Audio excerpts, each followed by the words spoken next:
اس دنیا میں اللہ تعالیٰ کی جو رحمت بھی ہوتی ہے وہ بھی در حقیقت ایک آزمائش کی شکل ہے، اس لیے کہ یہ دنیا اور یہ حیات دنیاوی یہ دار الجزا نہیں ہے، یہ دار امتحان ہے۔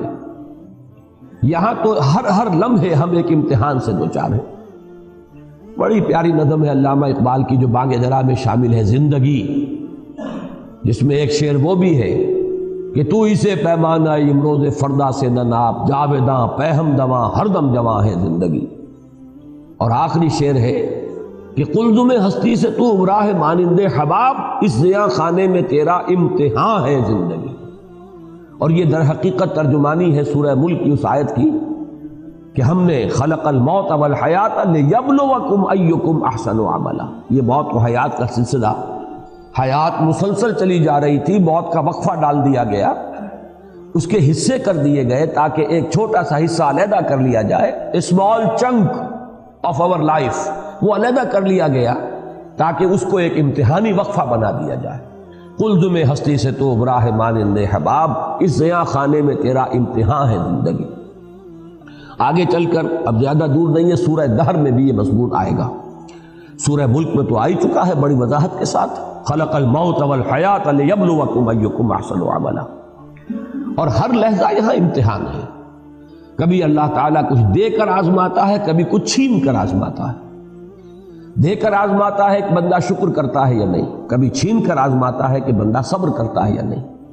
ہر حال میں وہ میرے دامن سے وابستہ رہتا ہے یا نہیں، ہر حال میں راضی برضائے رب رہتا ہے یا نہیں۔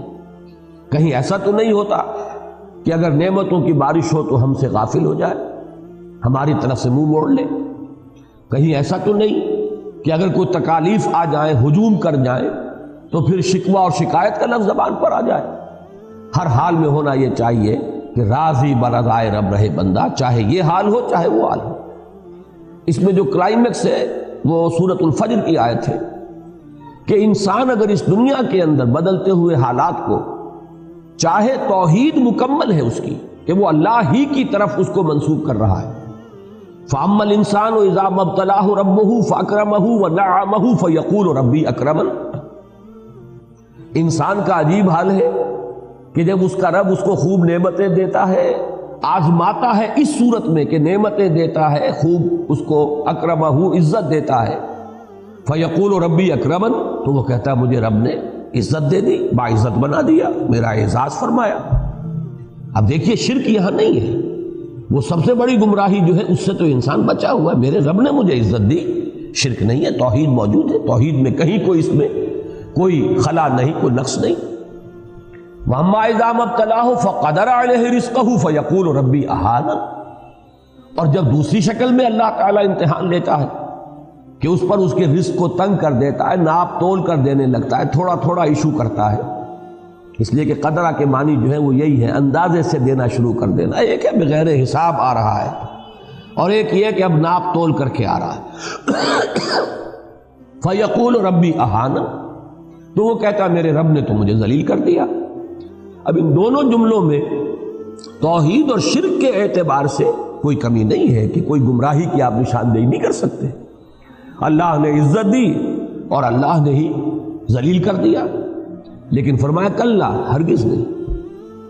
یہاں نفی کس اعتبار سے ہو رہی ہے کہ ابھی ہدایت کا ایک درجہ اور ہے۔ تم یہاں مال و دولت اگر مل گیا ہے تو سمجھ رہے ہو کہ یہ عزت ہے، اعزاز ہے، حالانکہ یہ بھی امتحان ہے۔ اور اگر کہیں تنگی آ گئی تم سمجھ رہے ہو یہ توہین اور تذلیل ہے، حالانکہ یہ بھی توہین اور تذلیل نہیں ہے، یہ بھی امتحان ہے۔ یہ دونوں کیفیات اس اعتبار سے برابر ہیں کہ یہ بھی امتحانی کیفیت، وہ بھی امتحانی کیفیت۔ ایک درجہ اس سے بھی اوپر ہے ہدایت کا، لَتَرْكَبُنَّ طَبَقًا عَنْ طَبَقٍ، ہدایت بھی درجہ بدرجہ آتی ہے۔ سب سے بڑی گمراہی تو یہ ہوتی کہ انسان یہ کہتا کہ مجھے نعمتیں ملی ہیں، یہ تو لکشمی بائی کی کرپا ہو گئی، فلاں دیوتا راضی ہو گیا، اس کی نظر عنایت ہے، مجھے یہ سب کچھ مل گیا۔ اب یہ تو ضل ضلالا بعیدا، یہ گمراہی کی بہت دور کی شکل ہے۔ اور کہیں اگر کوئی تکلیف آ گئی، فلاں دیوتا ناراض ہو گیا، معلوم ہوتا ہے کہ فلاں دیوی یا دیوتا کی نگاہ کرم ہم سے پھر گئی ہے، دو قربانیاں، آؤ کوئی ڈنڈوت کرو، کوئی تلافی کرو، راضی کرو۔ تو یہ تو سمجھیے کہ یہ گمراہی ہے دور کی۔